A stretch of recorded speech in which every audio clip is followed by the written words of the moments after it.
Imagine stepping into a small aircraft with no pilot, no steering wheel, and no flight controls.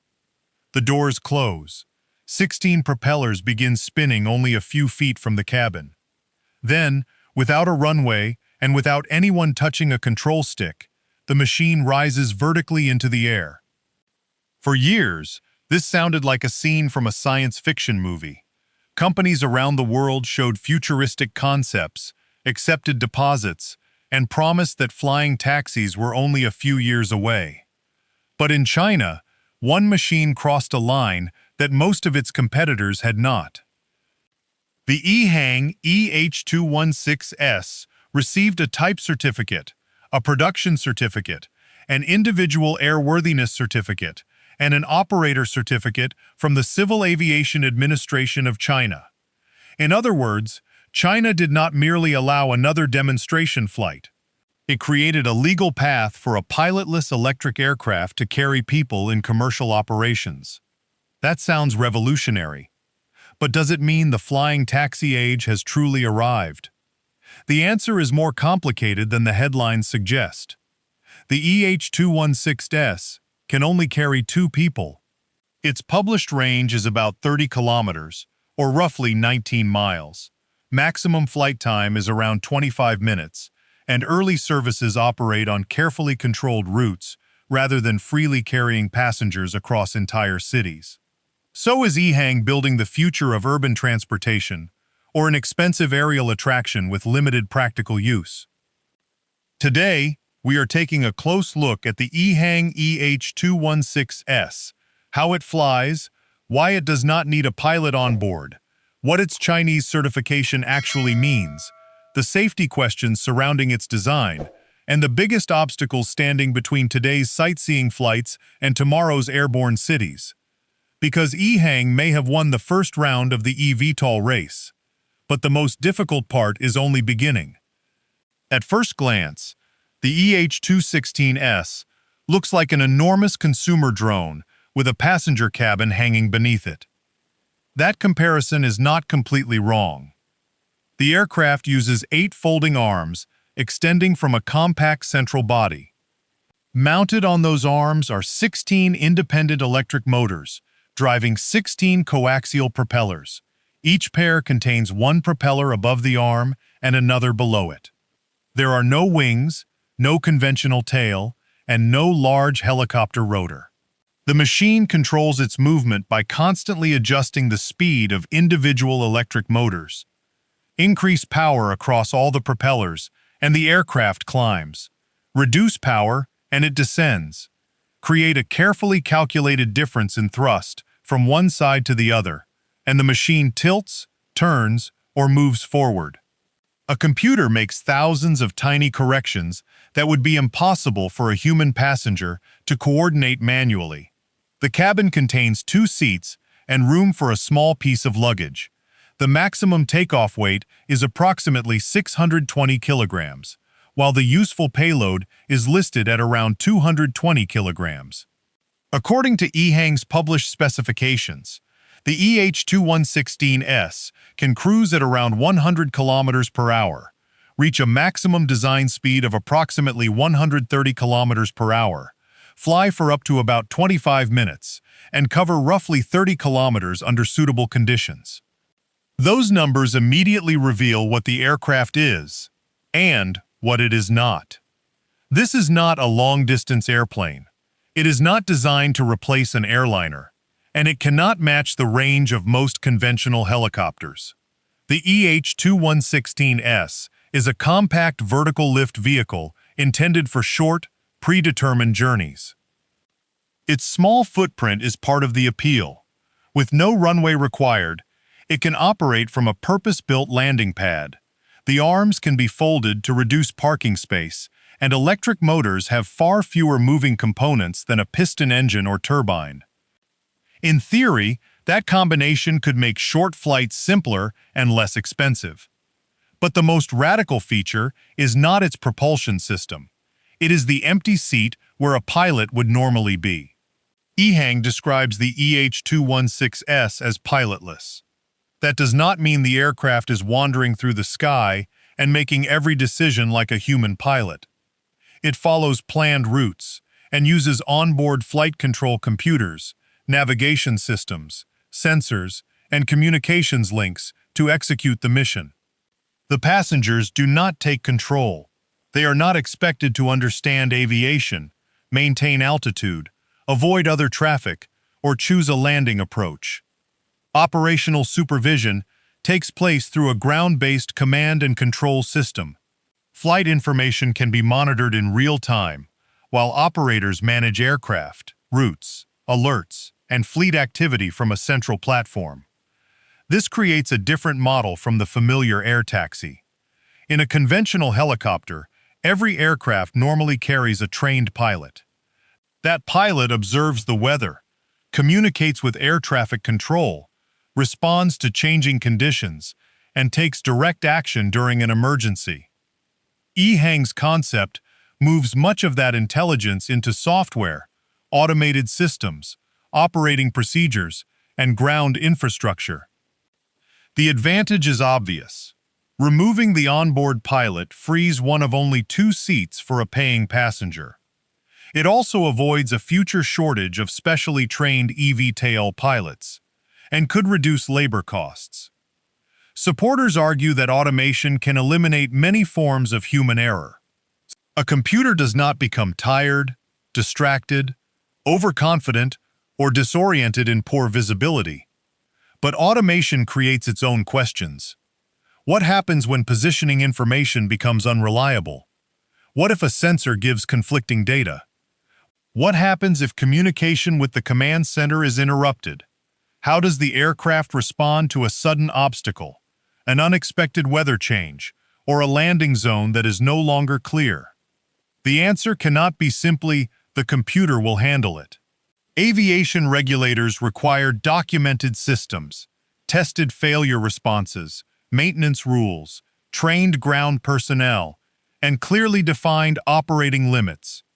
That is why EHang's regulatory achievement matters far more than another dramatic test flight video. The path to commercial aviation involves several different approvals, and they do not all mean the same thing. In October 2023, the Civil Aviation Administration of China granted the EH216-S a type certificate. This confirmed that the approved aircraft design met the certification requirements established for it. But approving a design is not the same as approving mass production. EHang later received a production certificate, demonstrating that its manufacturing and quality control system could repeatedly build aircraft conforming to the approved design. An individual aircraft then needs an airworthiness certificate, confirming that the specific machine conforms to that design and is in a condition for safe operation. Finally, an operator needs authorization to provide the service.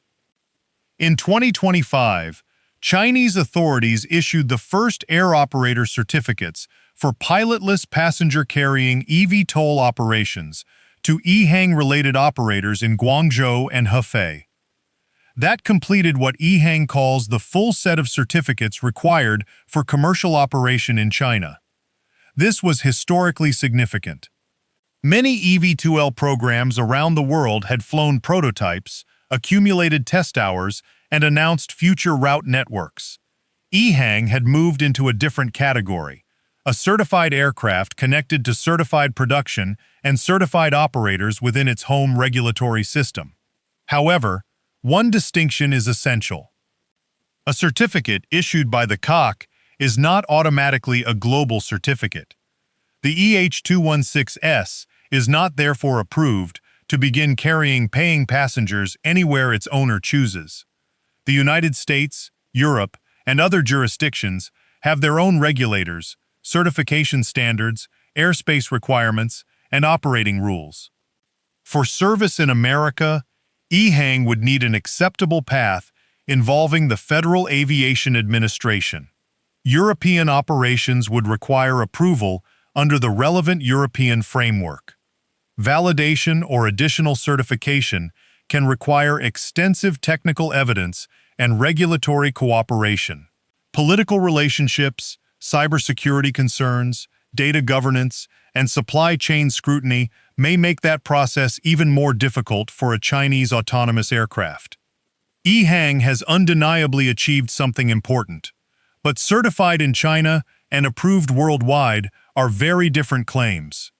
The popular image of an air taxi is simple. You open an app, request a flight from your neighborhood, climb aboard, and fly directly across a congested city while traffic remains trapped below. The current EH216-S experience is much more controlled. The first practical market is aerial tourism and sightseeing. That is a logical place to begin, because the routes can be short, repetitive, and carefully surveyed. The aircraft can depart from a dedicated site, follow a planned path inside an approved operating area, and return to the same location. This reduces complexity. The operator does not need to build a citywide network on day one. The aircraft does not need to land beside random office buildings. Passengers arrive at a managed facility where staff can control boarding, charging, weather decisions, and access to the landing zone.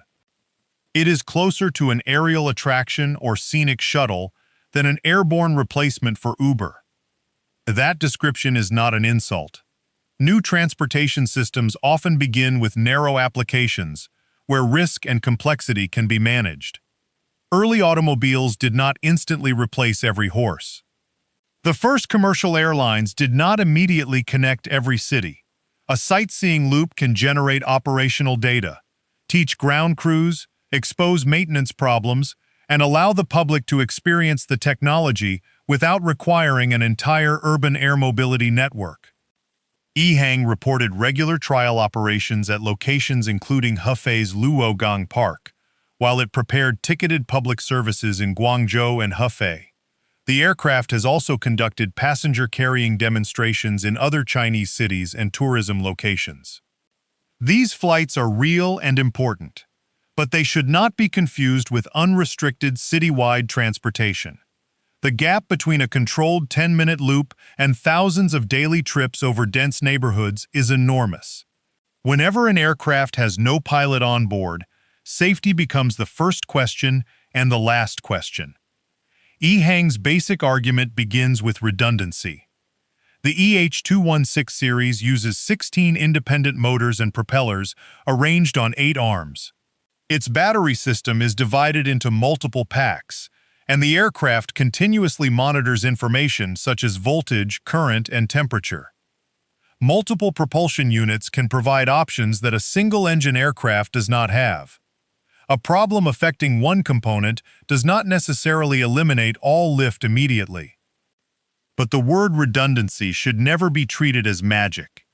Two components located near each other may be vulnerable to the same physical damage. Multiple electrical systems can still depend on shared software, sensors, connectors, structural elements, or cooling conditions. Engineers must examine not only individual failures, but also common cause failures. Battery condition is another crucial issue. Electric propulsion responds quickly and can be mechanically simple, but batteries remain heavy. Their performance changes with temperature, age, charge level, and operating demand. Safe reserves must be maintained, so the aircraft never plans a mission around the absolute theoretical maximum. Weather also matters.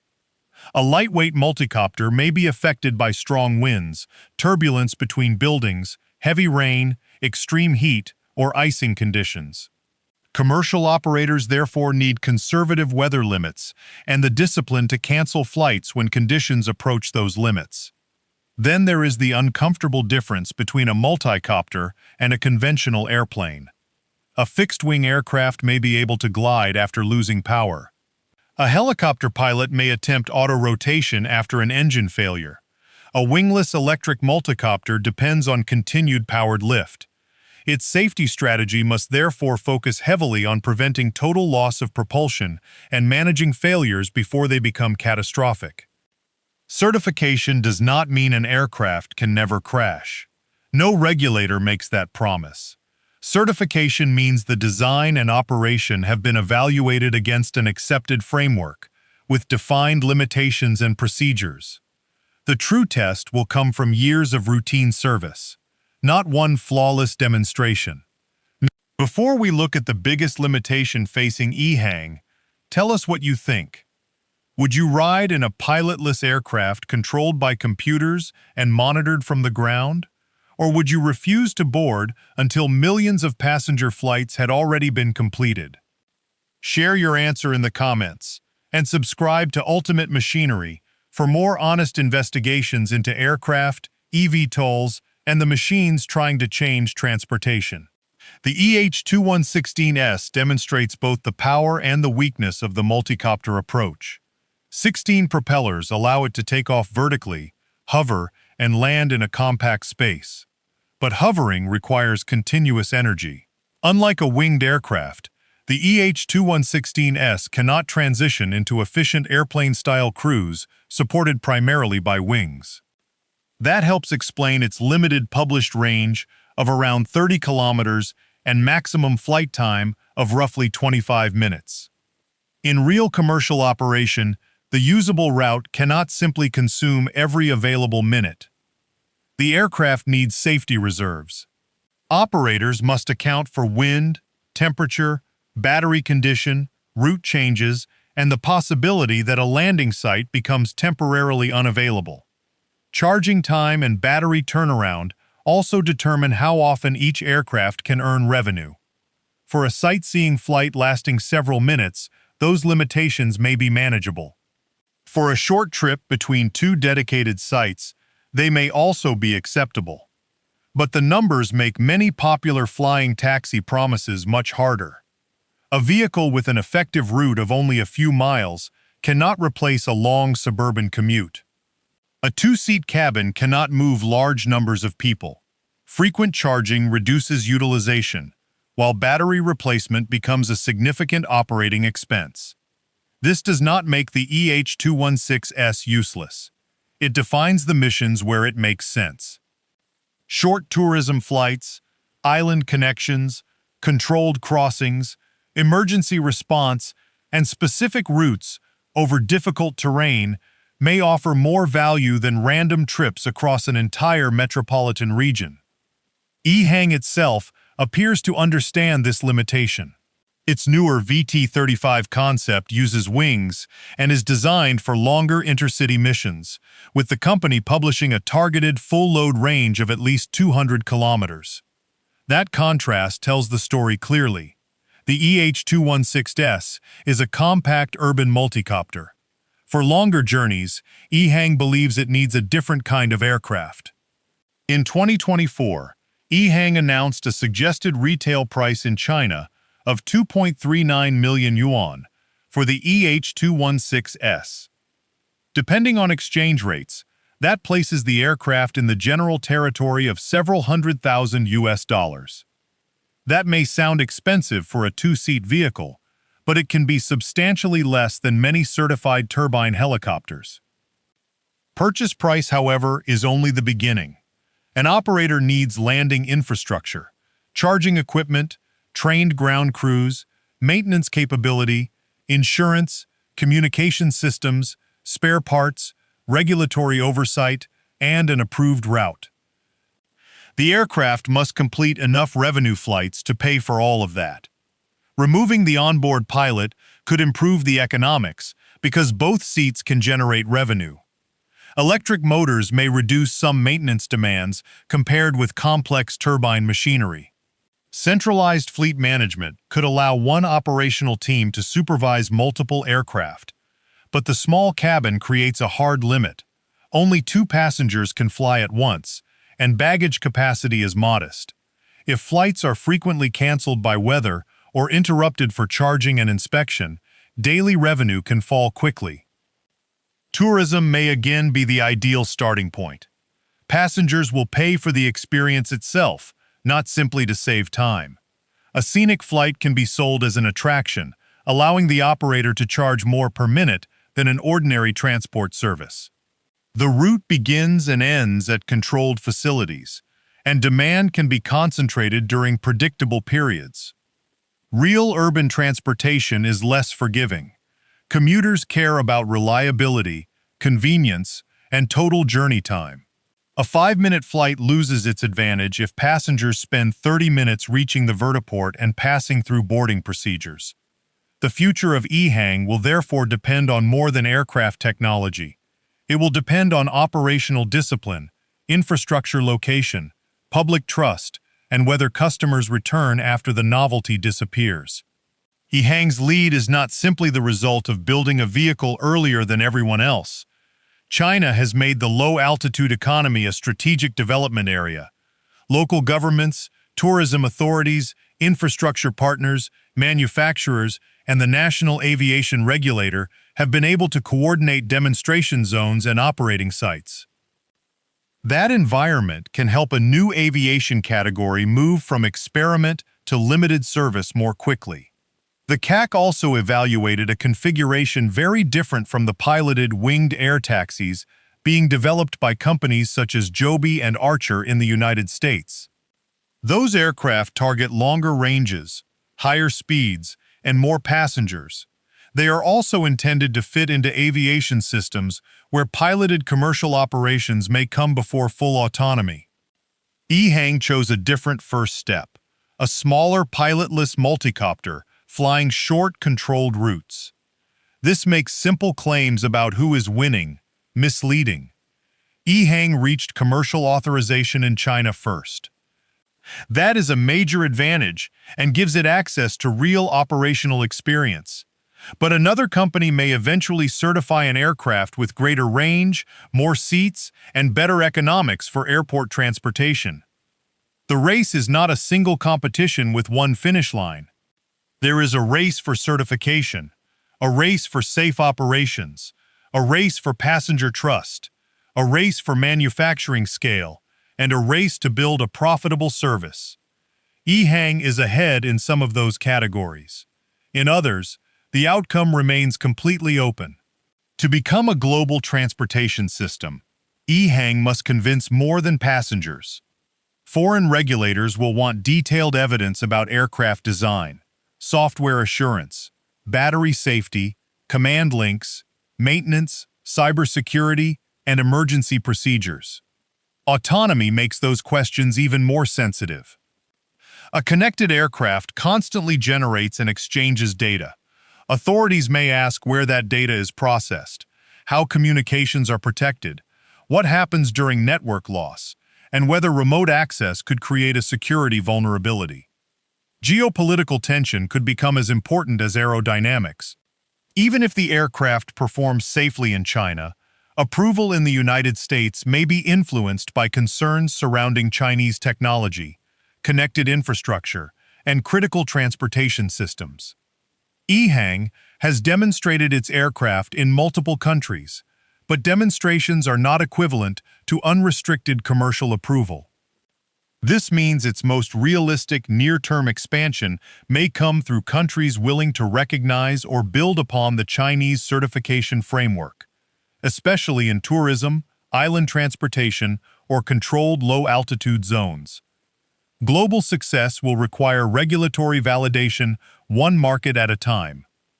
So, has EHang delivered the flying taxi future? Yes and no. The achievement is real. The EH216-S is not merely a digital rendering. It is a flying aircraft that has carried people, entered production, received multiple Chinese aviation certificates, and moved toward public commercial service through approved operators. It has forced the rest of the industry to confront an uncomfortable fact. While many companies were describing future networks, EHang built a regulatory path around an aircraft that already existed. But the limitations are equally real. 2 seats, short endurance, limited range, weather sensitivity, dedicated infrastructure, and carefully controlled routes prevent the EH216-S from becoming a universal replacement for cars or helicopters. The first version of a new technology rarely fulfills the entire dream. The earliest automobiles were less reliable than horses. The first airplanes carried almost nothing and traveled short distances. Early computers filled rooms, while performing tasks that a phone now completes instantly. The EH216-S may be remembered in the same way, not as the final form of urban air mobility, but as the machine that proved regulators and paying passengers could accept a pilotless eVTOL service. Its greatest contribution may not be the distance it can fly. It may be the data generated by every takeoff, battery cycle, inspection, route, passenger, and landing. Those lessons can shape better aircraft, stronger regulations, and safer operating procedures. EHang has not eliminated traffic congestion, and it has not created a city where anyone can summon an aircraft from the nearest rooftop. What it has created is a credible first step. The EH216-S is best understood as a short-range, pilotless aerial vehicle beginning its commercial life in highly controlled environments. It is more advanced than a prototype, but far less capable than the science fiction version of an air taxi. For supporters, that is enough to call it historic. For critics, limited range and carefully managed sightseeing routes make the hype look premature. Both sides have a point.